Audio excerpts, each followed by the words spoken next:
Assalamualaikum warahmatullahi wabarakatuh.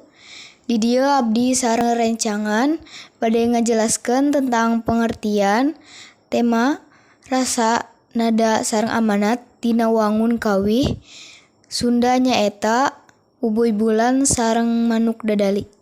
Padaran lagu Bubuy Bulan nyaeta nyaritakeun ngeunaan parasaan wanoja pikeun lalaki anu ditingali unggal isuk.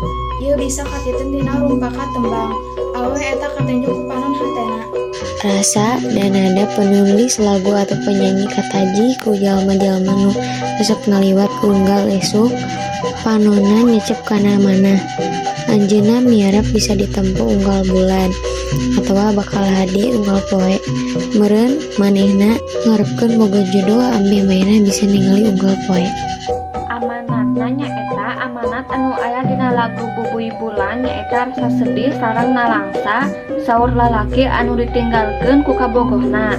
Rasana makin sedih waktu manehna ningali sorot mata awewe lain nu ngingetkeun manehna ka kabogoh anu ninggalkeun manehna. Pedaran lagu Manuk Dadali nyaeta kawih Manuk Dadali nyaeta yen Manuk Dadali teh maksudna mah sarua jeung manuk Garuda. Nyaeta lambang nagara anu mangrupakeun manuk anu gagah jeung wanian anu dipikasieun ku sasama. Tapi sanajan kitu Manuk Dadali teh manuk anu resep ngahiji, rukun jeung sasama, hirup babarengan henteu pahiri-hiri, silih mikasih jeung henteu sieun maot.